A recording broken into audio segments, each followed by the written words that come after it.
Chain making was what was known as a cottage industry, meaning if you were a chain maker, your husband or your wife would be a chain maker, and your child would start as a chain making apprentice as young as 5 years old. How old are you, young man? 6. 6, so you would have already been making chain for 1 year. Initially pumping the bellows to keep the hearth nice and hot, but later going on to learn the trade. Now, men would be expected to make approximately this much chain in an hour. 33 links on this chain here, so if you do the maths, that's approximately 1 every minute and a half to 2 minutes. That's an hour's work, and if you're a Tommy chain maker, you'd probably be stood in front of this foundry for about 6 hours a day.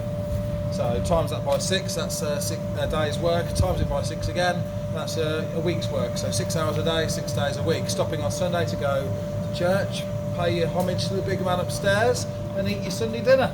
Whereas women making dolly chain would be expected to make 2,000 of these dolly chain links a week, often working a minimum of 12 hours a day, 6 days a week, and still be expected to look after the children and make sure the dinner's on the table. So happy Mother's Day, so to speak. But chain making was what was called piecework, meaning you were paid by what you made and also the weight. So the larger the chain you made, the more you got paid. Women didn't earn very much at all. In fact, before the year of 1910, they'd have to make 2,000 dolly chain links just to make minimum wage, which was 5 shillings a week, which today would be approximately the equivalent of £30. Often having to take their babies along with them to the workshops, which are often at the end of the garden or down at the end of the street, where all the women of the street would go and make dolly chain, popping the babies on the back of the bellows. So as the bellows rocked up and down, it would rock the baby to sleep. Now I'm just heating up my bar, so bear with me 1 second. Oh, we're nearly there, lovely. So, making a Tommy chain today. Starting off with a bar of mild steel. Traditionally it would be wrought iron, but wrought iron isn't really manufactured anymore. So we use mild steel, cheaper as well. That'll be heated up to around 1,200 degrees to 1,400 degrees. So that's 12 to 14 times hotter than boiling water. Now the hotter it is, the more malleable it is, the easier it is to bend. So it'll just be bent into kind of a banana shape, if you like. Basically just using your tongs, placing it in the hobby hole and literally applying pressure, and because the metal's hot, it's nice and soft, bends easy. Hammering it around into a horseshoe shape, flattening off the edges, so when I close the link they'll sit nicely on top of each other, a process known as scarfing, very much when you tie a scarf, one end sits over the other. Then that scarf edge will be heated up to around 2,000 degrees to fire weld it together. Let's see how my bar's doing.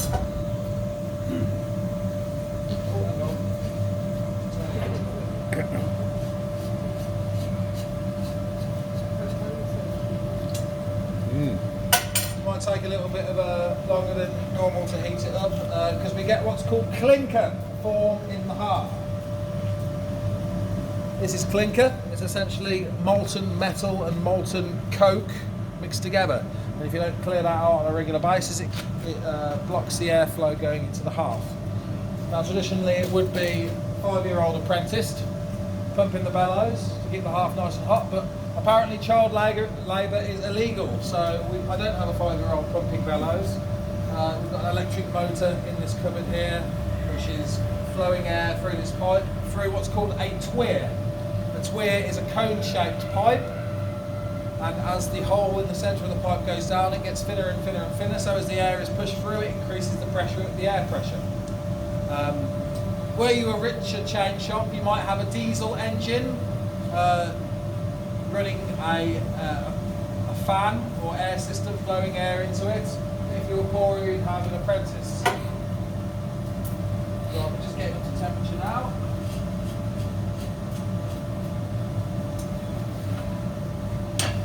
Now, because women weren't paid very much, 5 shilling a week to make at least 2,000 dolly chain links a week, this led to the chain strikes of 1910 in Crayley Heath. A lady called Mary MacArthur came down from Scotland. She was a unionist, and she saw the plight of the lady chain makers, their working conditions, the fact they had to take very young babies and children along with them to the workshops, the fact that they were made to work very long hours to manufacture a lot of chain within a short period of time, within the week, and the fact they weren't paid very much to do so, she urged them all to strike, started a strike fund which became a national campaign, and in the end raised around £4,000 today, which would be the equivalent of about £250,000. So quite a lot of money. And because it was a cottage industry, meaning if you were a chain maker, your husband or your wife would be a chain maker and your child would start as an apprentice at 5 years old, the men, the women and the children went on strike. At the time, the black country was manufacturing 95% of the country's chain. Almost all chain in this country was made in this local area, specifically a place called Cradley Heath, which is approximately 2 miles or so away from here. So due to international pressure, because goods were still being shipped in from the Commonwealth, but no chain was being shipped out, the strikes were successful after about 10 weeks. The ladies got a better rate of pay, 11 shillings a week from 5 shillings a week, so that's more the equivalent of about 70, 80 pounds. Still not very much money, but more than they were on. Better working conditions, their workshops became brick floored instead of dirt floored. Basic form of childcare was introduced, and there was even £1,500 left over from the strike fund, which built the Workers' Institute in Cradley Heath, which was essentially a union building where you could go and join a union.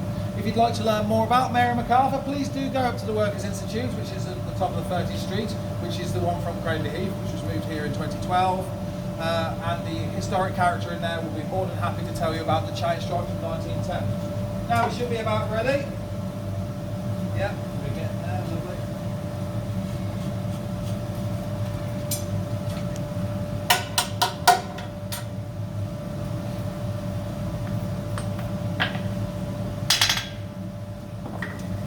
Right, let's go. So there we are, it's about 1,200 degrees, 1,400 degrees, so quite hot, and because it's very hot, it bends very easily.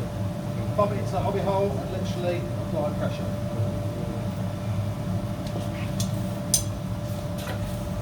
Swap the tongs over, grab it in the centre, hammer it over the bick, which is the hook on the front of the anvil.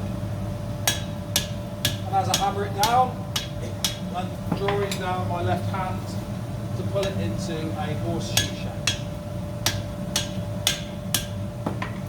Turn it over, do the same to the other side.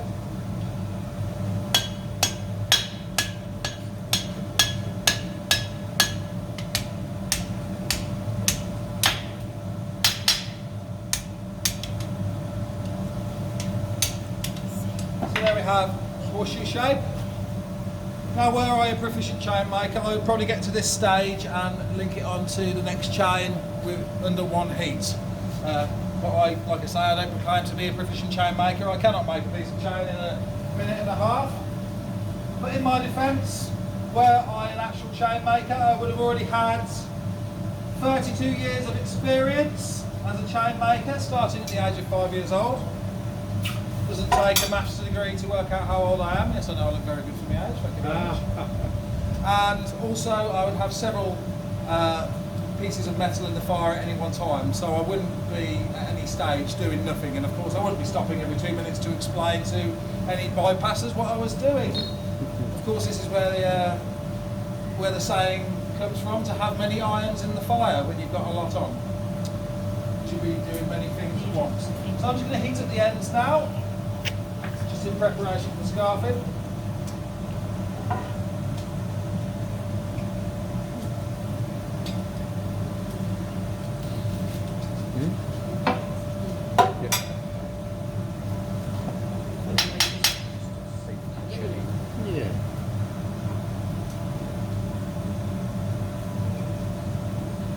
The ends are heated up, one's a bit cooler than the other, so I'd start with that one. Thus the term strike while the iron is hot, so I'll start with the end which is a bit cooler. Flatten that down.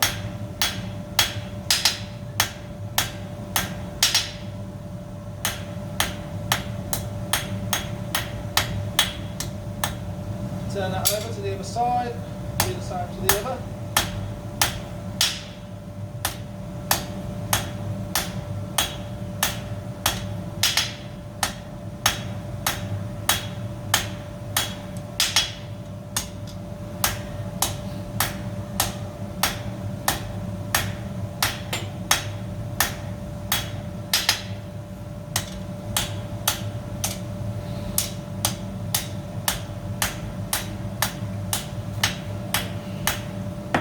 through my previous chain link and close the link.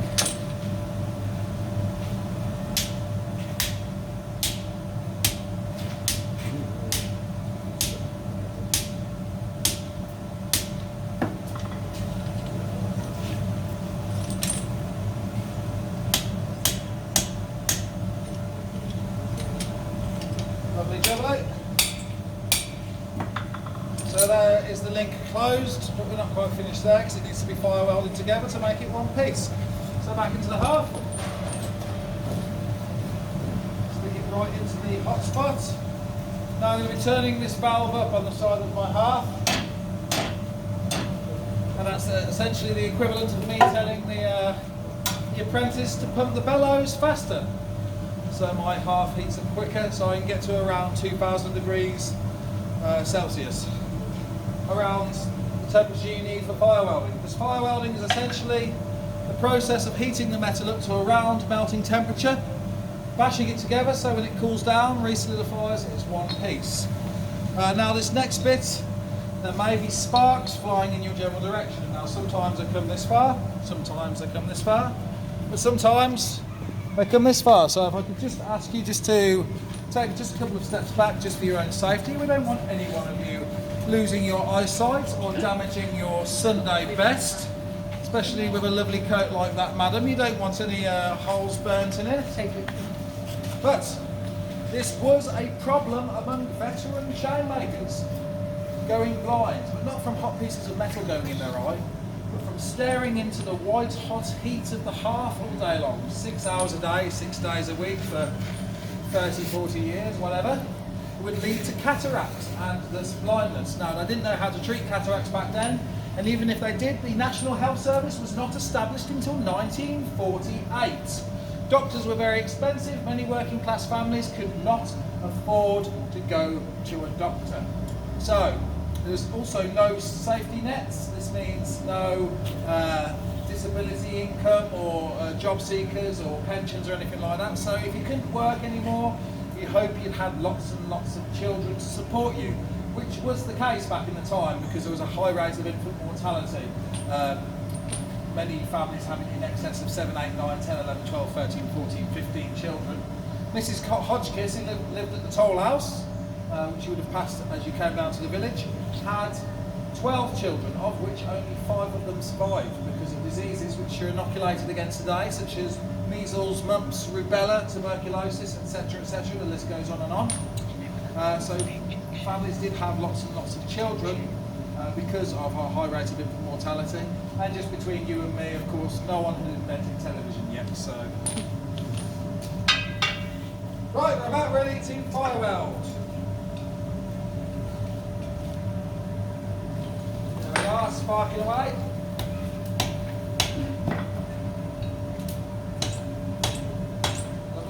Shaking up on the big. Can you start again? I missed the first bit. No. Please.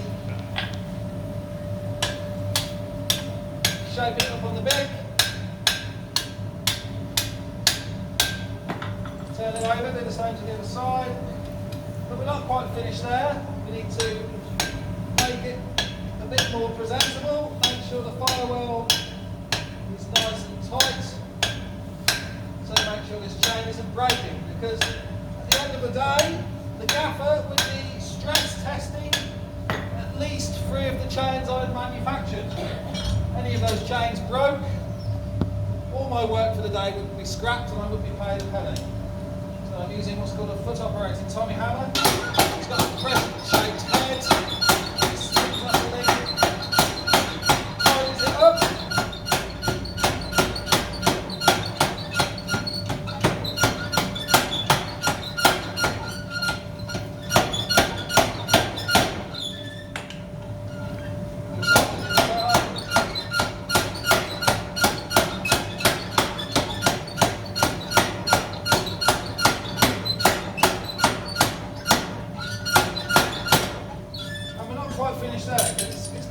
Shaped at the moment, it's not really chain shaped. So I'll put it over the anvil, give it a few brushes. You want to make sure the fire weld's welded nice and tight. and two just to give it that chain shape.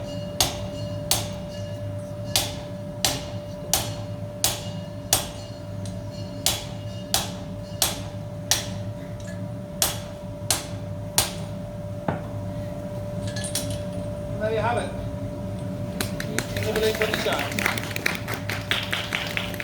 Heavy work. Any questions, folks? It's not easy. Don't be shy. I know I've got a £3 crossbeam hammer, but don't be intimidated. When did the chain making industry